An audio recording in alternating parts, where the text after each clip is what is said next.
Thank you, and thank you all for coming to listen about what I have to say. So I'm from Macquarie University. I moved there from Victoria last year. So I used to work in Wimmera, in Horsham, in Agriculture Victoria, and at Melbourne University. So I was sort of in these grain-growing regions of broad acre cropping for quite a few years, and I've been working on pests and diseases of food crops, sort of food security, trying to understand how we mitigate the issue associated with pests and diseases currently, but also in the future with the climate change. I'm originally actually from Poland. I came here straight after uni. I sort of stayed, never left the country when I came here. So I'm very, very sort of appreciative for Australia. And what I have to say is, it's my first time in Tasmania, and as I was sort of driving and talking with my siblings and sending in the pictures, it looks really very similar to where I grew up in a little village in eastern Poland. I don't know if you can see very well sort of the way the landscape looks like. I mean, it's not, the farms are much bigger here. It's very tiny there, but the landscape is more or less similar.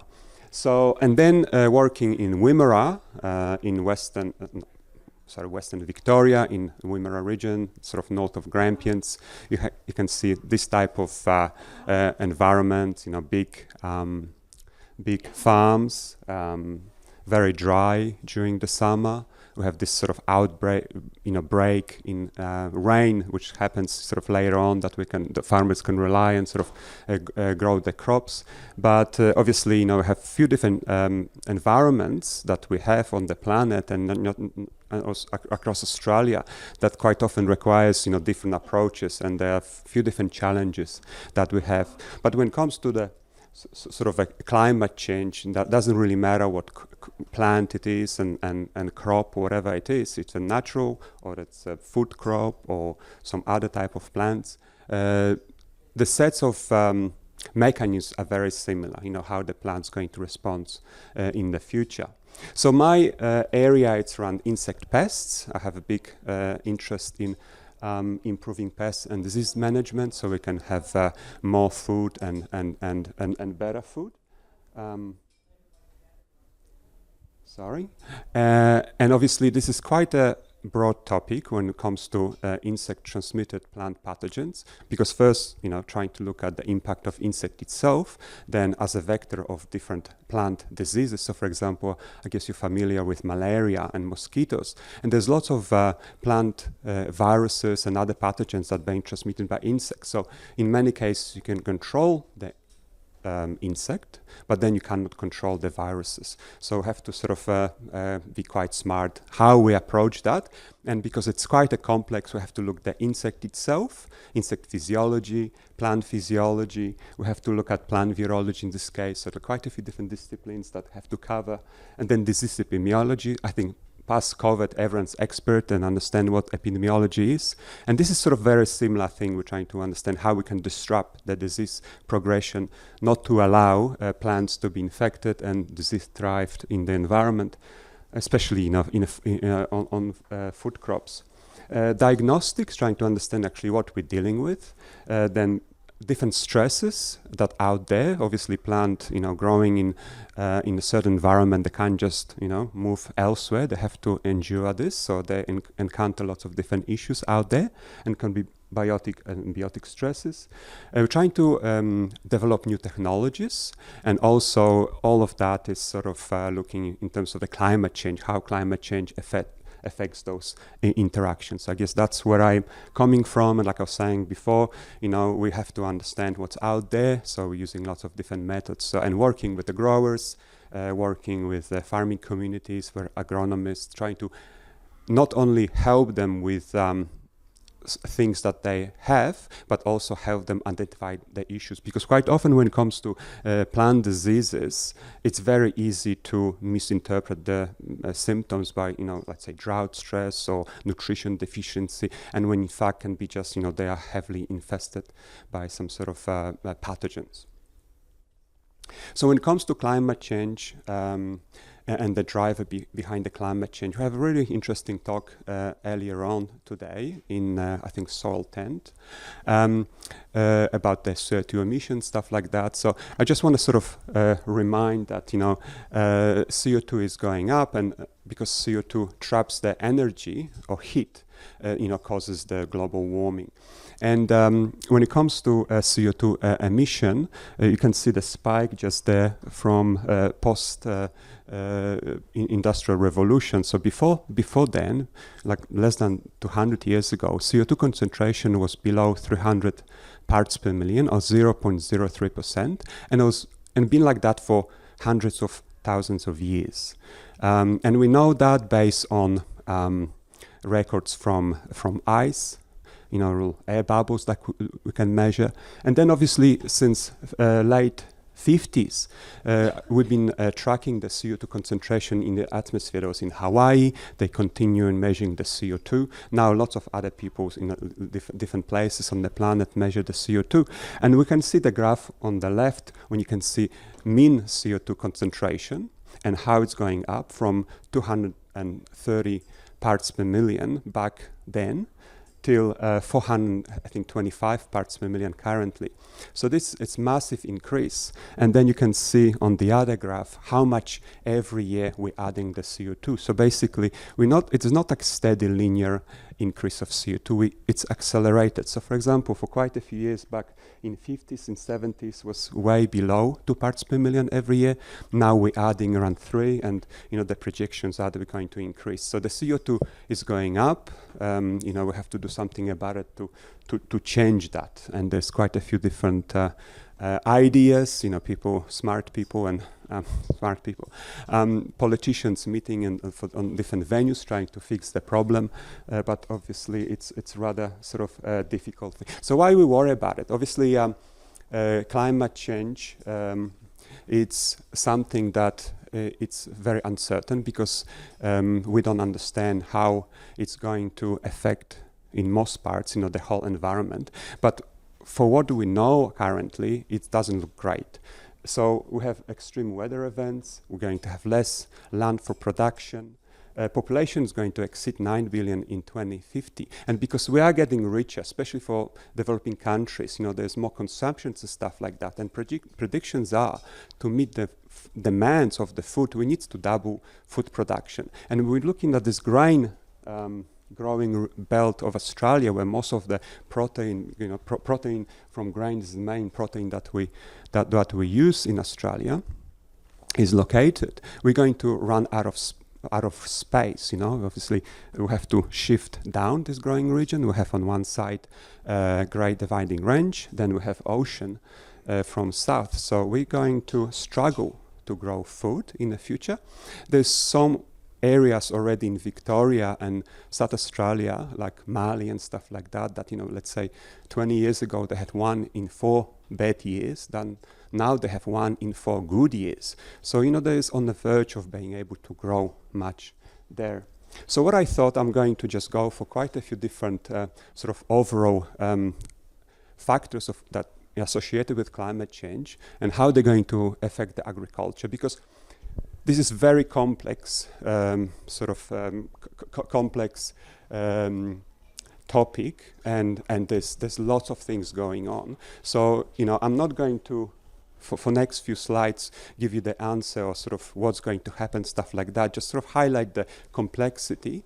But then I'm going to show you a few examples of sort of research that we've been doing in Victoria and New South Wales with grain crops. So when it comes to temperature, we have higher temperature can accelerate crop yield cycles, leading to reduced yields. Obviously, looking at crop physiology, we can't just speed up processes when it takes time, because crop have no time to develop. So if you want to grow crop outside of optimal temperature, either if it's too cold or too hot, it's not normal growth. So for example, if you want to grow crop at a higher temperature, quite often it's like, for example, for wheat, can be like one little tiller, tiny grains inside. You might have the flowering within, a couple of months, but it's not much in it. Then extreme heat causes damage during sensitive growth stages like flowering. Changes in temperature may shift crop suitability to different regions. And that's also very important because we want to grow crops within the sort of optimal range, and climate change is going to disrupt that. It's going to change the periods that we can grow crops. Obviously, we can adapt to it with the crops, and there's lots of energy or sort of, I don't know, lots, but people are thinking about it, how to adopt the crops. But obviously, climate seems to be changing quicker that we can breed new crop varieties. Then we have changes in precipitation. So drought stress reduces water ability and crop irrigation efficiency. Increased rainfall can cause flooding and waterlogging, damaging crop. Severe precipitation can lead to soil erosion and fertility. Obviously, the time when we get rainfall and how much is required for the plants, it's very important. Like with everything, you need to have this situation when you have sort of more or less optimal. We can't have too much rainfall early in the season. So, for example, what we expect is that it's going to be more unpredictable, when it comes to rainfall and such. So we can grow crops in Victoria. They're planted, let's say, in May, and they're harvested in August. Then we're just going for a slow growth of a winter, and then we rely on this rainfall that happens, let's say, in May, and this carry on till sort of crop reaches maturity. The problem now is that when we look at the average rainfall, sometimes can be unchanged, but when the rainfall happens, it's critical. So back in the past, for example, in Wimmera, looking at the temperature and crops and rainfalls, used to be pretty consistent that during, let's say, from November, December till May, there was nothing. There was no rainfall. There was just dry. There was no carryover plants and stuff like that. And also sort of serve as this way of reducing the pests and diseases. And then we have this rainfall in May when they used to call it break, or April, May, when coincides with the crop growing. For the last few years, we might get, let's say, the same annual rainfall, but half of that falls in January, for example. And then obviously we cannot grow crops because there's in many cases the rain can't even be absorbed into the soil because it evaporates very quick as falls down, and then on the whole looks fine, but then it's just not enough for the plants where it needs it. Extreme weather events like hurricanes, hailstorms, tornadoes, obviously they can destroy, and that's sort of something that is going to intensify, and we see that a lot, and it's sort of something that it's very little control we can have over it. The same like frequent events damage infrastructure, in flood supply chains.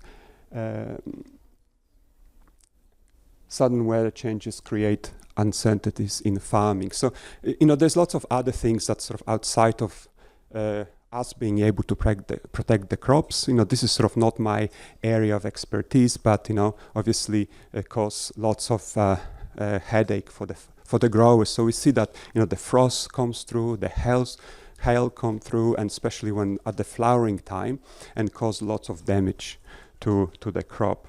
Then we have carbon dioxide emissions, I was saying before, and this is sort of something that I spent a fair bit of time with the carbon dioxide, drought, and the temperature, and how sort of the plants responds to elevated carbon dioxide. So elevated carbon dioxide enhances photosynthesis in some crops, boosting yield. So plants need CO2, they need water, and they need the sun, and also the nutrients to be able to sort of grow.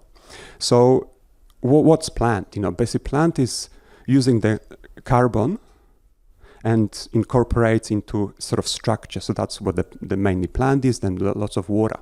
So increasing CO2 concentration increases plant growth. So have a greater biomass and whatnot. So this is really good story, when you think about it, because, adding CO2 increases plants. And we've done a fair bit of studies on that, and there's around 20 to 30% increase in yield under elevated CO2.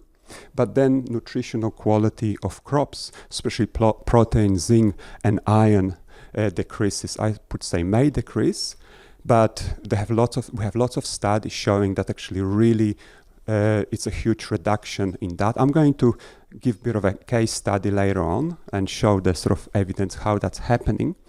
So I'll leave it for later. And faster wheat growth and the higher CO2 levels may uncompete crops. So something that also have to be concerned, about, and something that people pay attention, because the management of weeds and sort of this resource, preserving resource for a crop is quite important.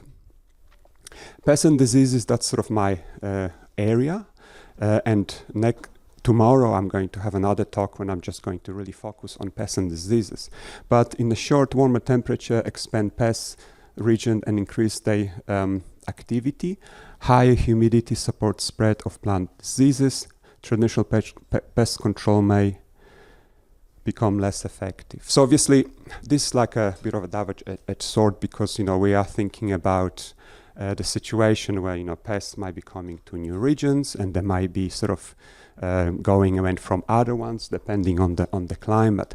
But the problem with pests is that they're usually pests because they have this adaptation to multiply very quick. They can just overwhelm everything very quickly. They have lots of populations, lots of generations in a year, and they have the ability to be problematic. So we know that some of the pests going to be problematic. We know already that many pests are moving north.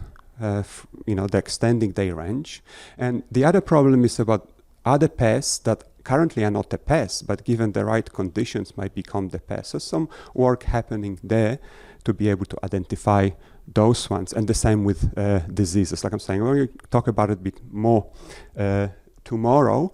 But, for example, viruses or bacteria or some other even fungal diseases expected to increase in the future. And just because they they have a quicker generation time to plant, they have quicker adaptation. They can adapt much quicker to changing climate, and they potentially can take a great advantage that the plant, because for years and years and years we have this coexistence when pests and pathogens sort of coexist to some extent. Now we're creating this very new environment where potentially is going to disadvantage the plants just because the way the plants grow, and help pests and diseases to thrive.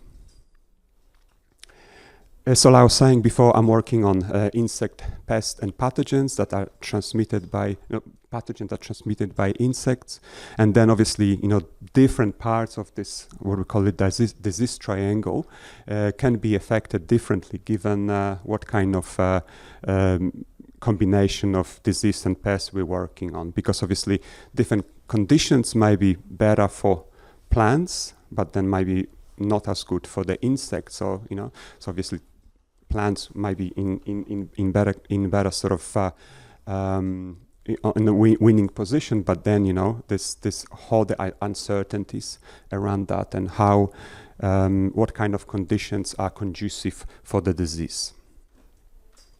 Water, so changing rainfall patterns affects irrigation, crop productivity. Rising sea levels leads to saltwater.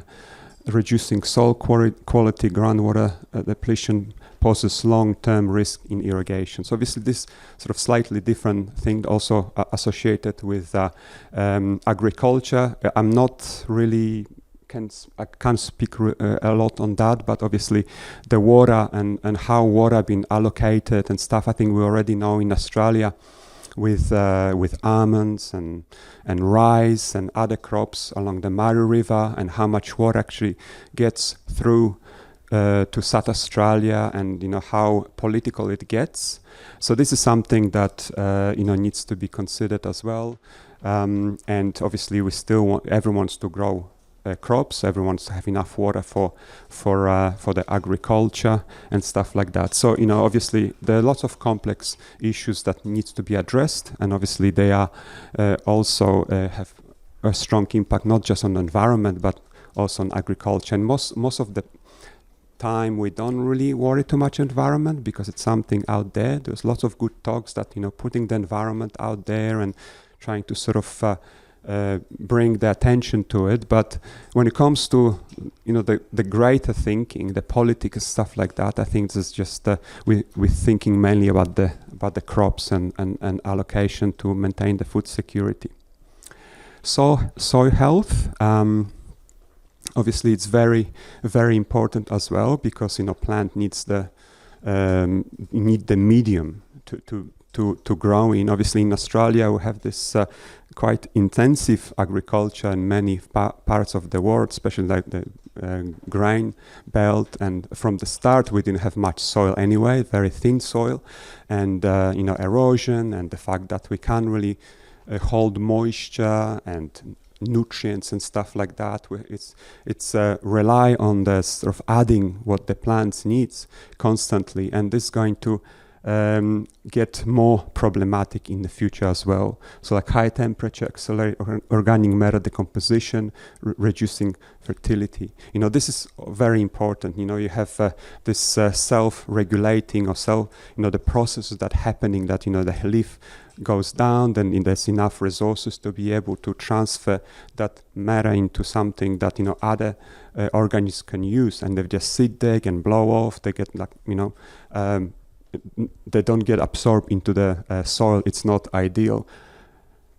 Microbial activities, obviously, for the soil, extremely important, and soil degradation. So quite a few years ago, maybe 10 or 15 years ago, I had a colleague who was looking at microbes in the soil, and there was back then sort of more or less this new technique that they've been using to, you take a bit of soil, you measure what's there, and the hundreds of different microbes out there that we don't really understand what they do and what kind of role they're playing, but obviously they are very important for keeping this soil processes going.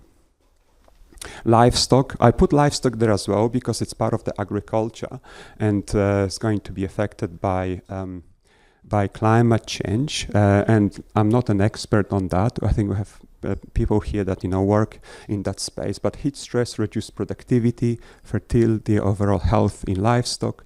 Changes in rainfall patterns affects the availability of quality of forage, increased prevalence of diseases in warmer conditions. So obviously we need the water, we need the good pastures to have a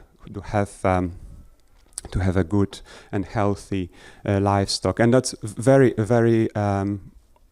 There's lots of examples over the last 20 years or so with the drought and different regions in Victoria, where the livestock, sheep or cow, they were just grazing on dirt, and a bale of hay was so expensive, and there was few of them that growers could not, or farmers could not afford to buy them. Obviously, this is something that need to be taken into consideration as well in the future, and what we do with the livestock, how we make sure that we can maintain the same amount of livestock in different regions. So it's something that I don't really have answers, or something that I haven't really went into it. But the food security, I think that's just underpinning all those different concerns that we have. So yield variability due to climate change causes price volatility, and that's very obvious. When you have shortage of food,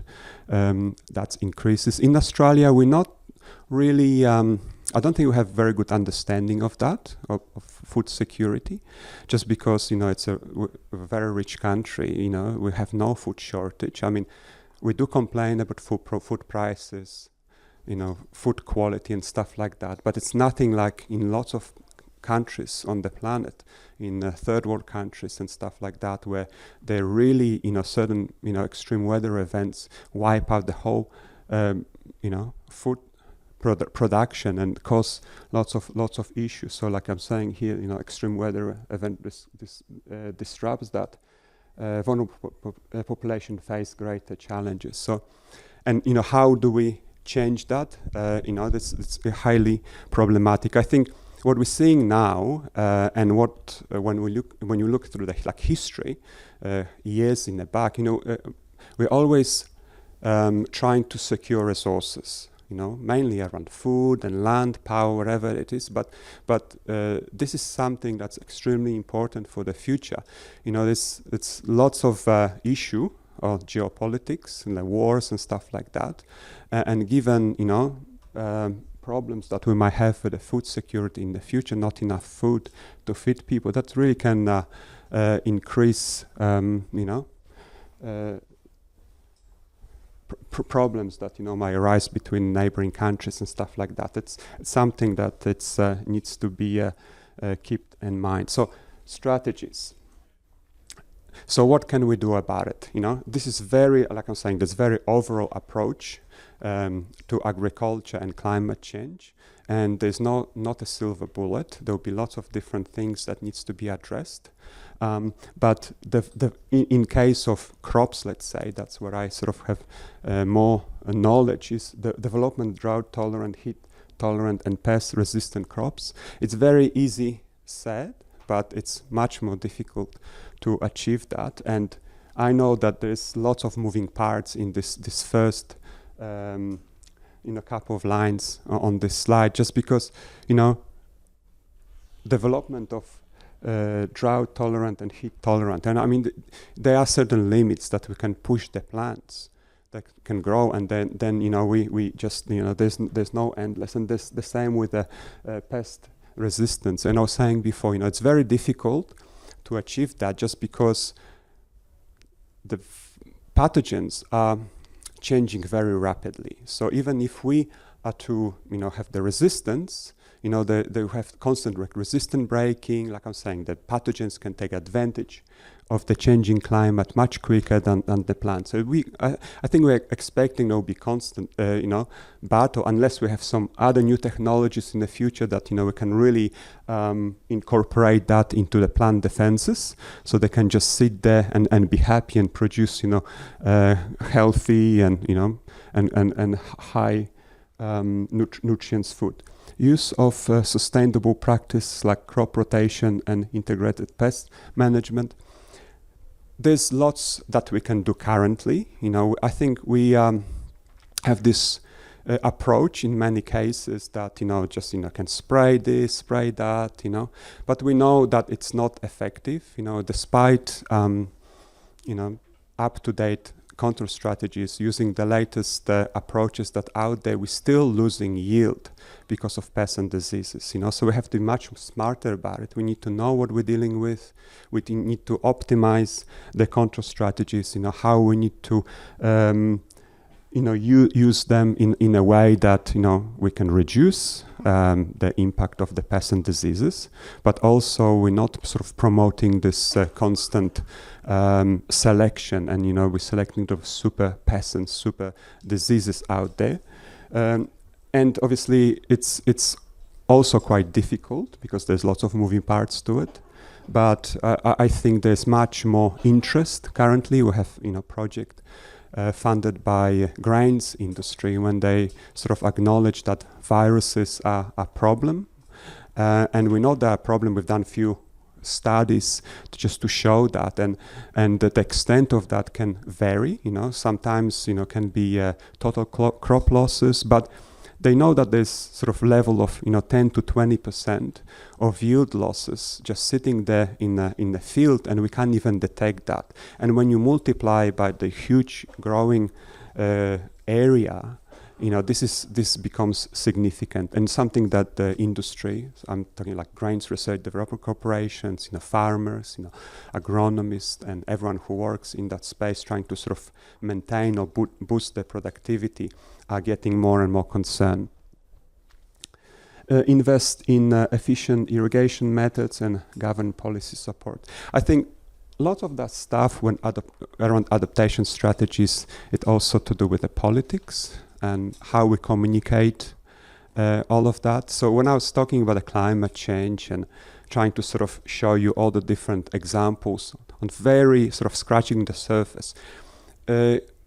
Not trying to be alarmist or just saying something that, this is all backed up by science, by evidence. We're very cautious, giving too much, because as a scientist, we have this, we have much worse results, but then we're trying to, sometimes it's done on limited scale, and maybe you move that to a different environment, might be not that bad. So we're not putting everything in one basket. So most of the time we're trying to be a bit more sort of cautious how we communicate that.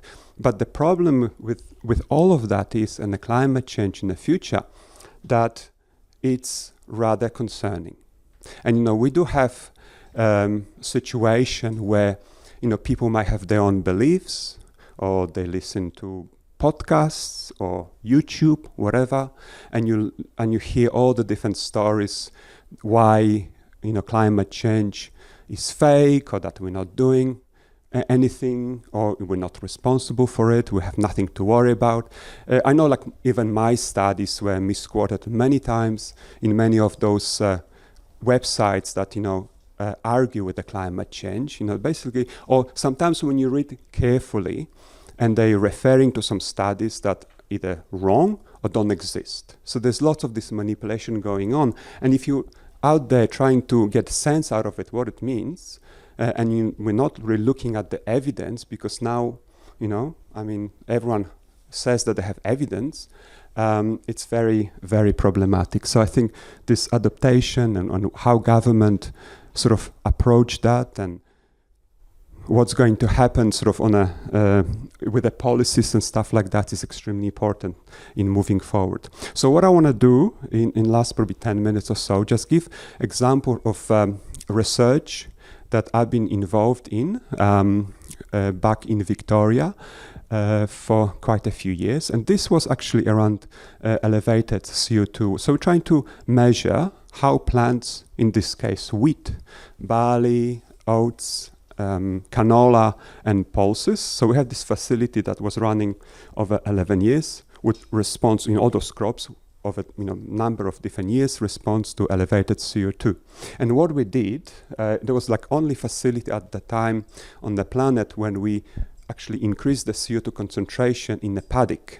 And then we measure lots of things, plant growth, nutrition, composition, phenology, soil health. There was lots of modeling done. So just very quickly about this three-year carbon dioxide enrichment facility, or what we call it, like FACE facility. We had this, plots, and we had those pipes, as you can see here, and through those pipes we used to blow CO2 into the paddock, so we didn't have any barriers or anything. And the agronomic practices were as, per, that region. So the way grower would grow, in terms of the soil preparation, nutrients and stuff like that. Obviously, sometimes when we had, different nutrients treatment, we will use that. So we just blew the CO2, and we had ambient CO2, which actually we started at 375 parts per million, and then had ambient CO2 was over 400 parts per million, because CO2 keep coming up. But then elevated CO2 was 550 parts per million. And so the other things that I want to sort of say is that people saying, well, 400 parts per million is 0.04%. And people say, well, that's nothing, why we even worry about it? It's tiny amount of CO2. But then we increased by 150 parts per million, which is 0.0015%. So, when you think about it, it's not much. But effect on plants are, I'm going to show you in a minute what's happening. But then, in my case, because looking with insect and viruses and stuff, I also had to have, more control, so I used to use plant growth chambers as well. So that's sort of how it looked like. These facilities, we had these pipes when we injected the CO2 to maintain that level of 550 parts per million. We had lots of sensors across to just maintain that CO2 concentration. Then we have those plots, and they were 4 meters long by like 1.5 meters. So that's decent plots for experiments. And, depending on the year, we had lots of different replicates. We're trying to understand different cultivars with different water use efficiency, with protein, nitrogen efficiency, trying to understand the mechanism that drives, how the plant growth and whatnot. Also, we had another one what we called soil phase. So a similar story, but we had to take those intact cores. They were like 40 centimeters in diameter by like 1.5 meters depth. So basically soil profile from different regions. So bring them in one spot and then try to understand, how different soil types and plants sort of respond to elevated CO2. So we had these replications, 4 replications each. And then there's lots of measurements that were done. So elevated CO2 effect on wheat growth. So I'm going to go through different things. So this is only elevated CO2. As I was saying before, increased CO2 enhances rate of photosynthesis, leading to greater carbohydrate production and biomass accumulation. So we had basically increased biomass, increased growth. Plants were like 20 to 30% bigger under elevated CO2 compared to ambient CO2, which is great, really great story. And there's another things that, some people take and run with it, And then we have elevated CO2 reduces stomata opening, improving water use efficiency, potentially reducing transpiration rates. So basically what's happening, because plants are soaked in an environment where there's more CO2, they don't need to keep their stomata open for as long to get in the same amount of CO2. So they're losing less water. And again, there's quite often we hear those things, how great emissions of CO2 are for the plants, because, we're boosting the crops, will be so good in the future, we have like 20-30% increase in yield, and then we're also going to grow crops with less water, but that's only CO2. Then we have a higher yield and quality impact. So higher CO2 can increase grain yield, enhances biomass production. So basically through the biomass we have more yield, but then we have grain protein concentration tends to decrease on elevated CO2, affecting nutrition values of wheat. So, we have great crops that potentially needs less water to grow, bigger crops. But then we have a grain that is not as great. There's little protein there. And honestly, if we wanted to sell that grain from elevated CO2 was such a low amount of protein that would not be qualified as for fuel consumption. It's more like a grain, for the feedstock. Then we had elevated CO2 can prolong the vegetative growth phase, potentially leading to delay maturity in some wheat cultivars. So this is a bit more concerning situation, because what was happening is that obviously plant under elevated CO2, the sense that they have sort of better conditions when they had lots of water, and they can bulk up in a biomass and stuff over the sort of duration. So we're growing wheat during the winter. So let's from May till September. Around September, those crops are flowering. 10 minutes, okay. They're flowering, and then, let's say all of a sudden we have a heat wave or rain stops. They still have a long way to go, but because there's increased temperature, they're sucking the moisture very quick. And what's happening, we call like hay-off, that, those plants die before they can produce any grain because they were tricked. So I'm going to sort of continue with this, now sort of adding temperature into the mix, where higher temperature speed up phenological development, flowering, grain filling, potentially reducing the growing period and grain filling duration. Wheat plants exposed to higher temperature during grain filling experience reduced grain size and quality. Obviously, there's lots of trade-offs off, because we have this normal response when you have the optimal stuff, and then going outside of that is not very good. And I mentioned before, obviously, good increased temperature speed up the processes, but we can't just speed up too much. We need just optimal temperature, and our crop were adapted to certain circumstances, certain temperature, and they need the time. Elevated temperatures often leads to lower grain yield due to faster senescence and impaired processes like pollen, stuff like that. So obviously that's, push them into a zone when, it's not suitable for grain development and stuff like that. And high temperature reduces the critical growth stage, flowering, can cause significant yield losses. And we see that as well, So in not just in with grains, with other crops, we have a situation where let's say in Europe, you have during the winter, in January, you might have like 20 degrees plus for a couple of weeks. Then plants are waking up, start flowering, and then 2 weeks later, you have, -5, and just all the plants are lost. Increased evapotranspiration under higher temperatures can exacerbate water stress, especially in areas with limited water availability.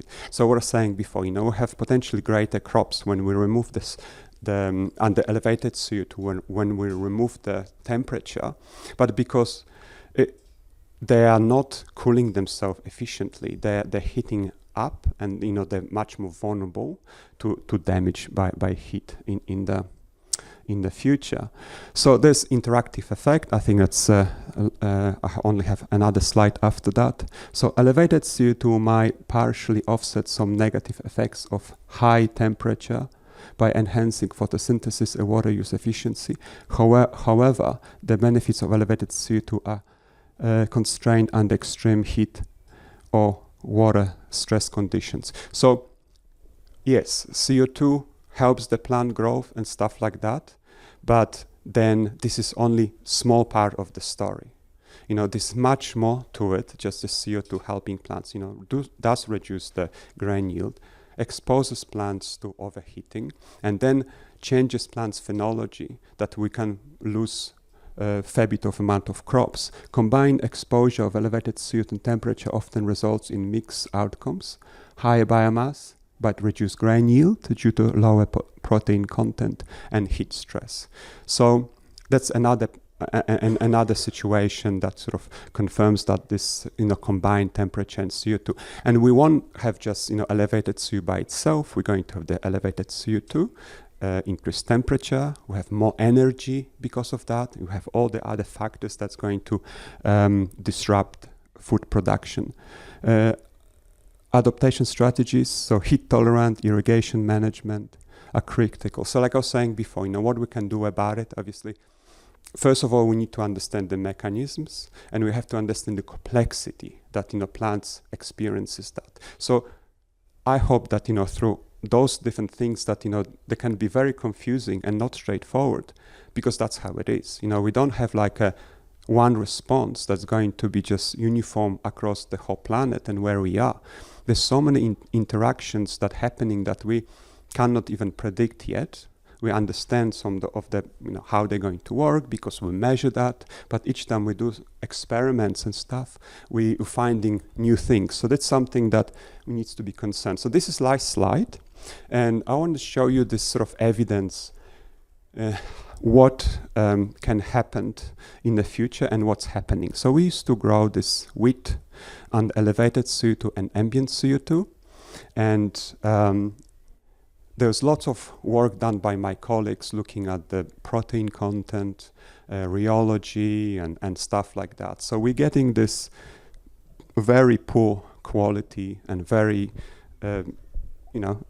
very, not the best looking bread with a reduction of loaf and stuff like that. So basically, we expect to have more potentially under elevated CO2 if, let's say, there's no other problems. We're going to have more biomass, potentially bigger low, more yield, but then the quality of that's very low. And we've done a bit of studies to saying, what kind of mechanisms are there to determine, can we add more nitrogen into the soil? Is going to be boosted, and it's not as simple as that. There's some other processes that we not necessarily understand how they're going to affect this, but the future looks like that we're going to struggle not only to growing the food that we need, amount of food, but also have this nutrients food that we need. So I'm going to maybe leave it there, and yeah, if you have time 4 minutes for questions.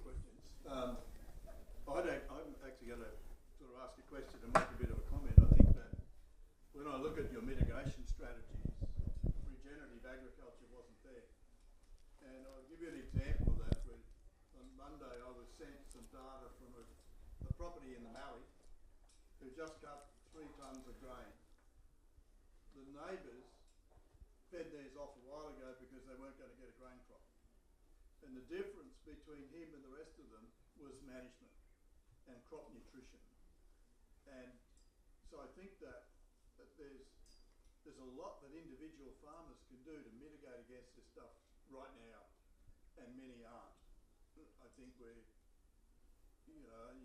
data there is actually coming from conventional agriculture, and there's a massive difference, I think, between what a regenerative farm can do and what a conventional farm will do. And I think, so to me, that's probably one of the major mitigating factors that farmers need to get onto pretty quickly. Yeah, I agree. So the reason that I have not put any information there, because I'm trying to just capture what we know, like something that's measured, studied under those conditions. Yeah, that wasn't criticism, I just really... Yeah. So, and obviously there's lots of different things that can be done. Unfortunately, as for now, I'm not aware of any research that happens in that space to try to understand what's going to happen in the future with climate change. So, there's lots of different things. This is just scratching the surface. And, each time we sort of look at different issues, it's not like I'm saying, not trying to be alarmist or anything, but it's very concerning. We're just finding out that, there's lots of things that we don't know how to address, and this is Just pull it up there. Were there any questions from the audience? Yeah, I've got a question, because I'm grazing, so I've got grass, which is wheat is a grass, so I'm assuming that there would be similar effects across all grass species. And then I guess my question comes into this regenerative side of things. Obviously, possibly not yourself, but across the world, are people looking at different kinds of plants? And is there difference for, say, for example, grass is saying, okay, you're reducing proteins, so do legumes behave in a different way, or is it a consistent trend across all plants? Like, do we have to move to, I guess, for example, grazing systems, a different mix? If the protein and the nutrition of plant is dying, of grass is dying off, do we have to move to legume or some other forage base? Yeah, so it's a good question. And I'm not aware of this type of study that, on a larger scale to look into this. And I don't think that anyone actually done this type of study. So we've done a fair bit of work looking at different crops, and we're pretty much getting consistent results when it comes to this dilution of nutrients. There could be some crops. There's some crops like corn and stuff like that, because they have slightly different photosynthesis, that they're not being affected. But others like C3 crops, we have this like wheat and pulses and canola, and they do. There's reduction in both nitrogen content in the plants tissue and also the protein and content in the grains.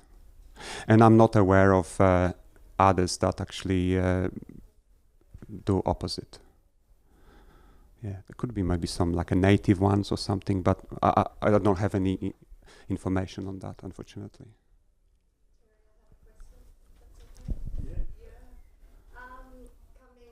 Just lifting back to the question around, is this data coming from conventional systems, and why aren't we getting data from alternative systems? What's happening in academia that's causing that? So I was saying before, we need to boost the crop production, production, stuff like that, And I grew up on the farm, and my parents still don't use any chemicals, don't use anything, and they do accept certain level of losses associated with pests and diseases. We're talking about something that's going to carry over, like it's going to ensure our food security. So I'm not aware of other systems that do that. You know what I mean? Obviously, it would be good to have research in sort of other systems, but I guess we're trying to maintain the crop production on the level that we have currently, and the sources where that crops or the food is coming from, I suppose. Probably that's why that answers the question, yeah. I've got a really quick one. Sorry, I missed the first part of the talk. It sounded like when I came in that essentially we know some stuff, but we don't know enough.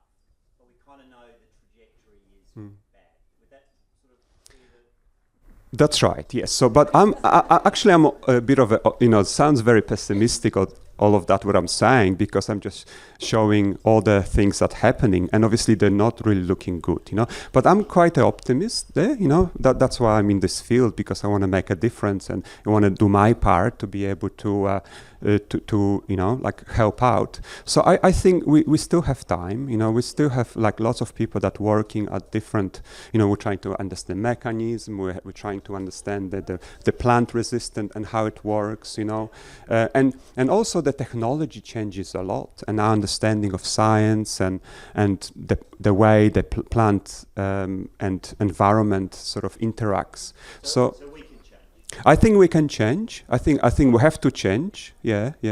And obviously, it won't be just one approach. There was a good question there, because we are it's limited resources. As a scientist, we're always sort of asking for more money. It's never enough. At the moment, I don't have any project on climate change as such, the sort of common goal, because no one funding anything. But it's sort of, we're getting there, we're identifying the issues. And I think that's the main thing. And all of that stuff, it comes by surprise, most of the time, and then some other things coming as well. So it's not just the doom and gloom, I suppose, but I think for us it's a bit of opportunities, but I guess we have to start doing something about it, and also looking at different approaches, not just one. I was talking about this, tomorrow we'll be talking about more about pests and diseases, and how we have to diversify our resources to manage that, because it's extremely complex. We can't just have, sort of blind one approach to fix the issue, which will not happen. So, yeah, but I think I'm a bit more positive. That's sort of my sound. Thanks, Peter. I'll pull you up there. And thanks, Matt. I have been told by somebody that we have to keep these programs on time. So we'll do that as we get ready for the next one. Thank you very much, Thank you Peter. so much.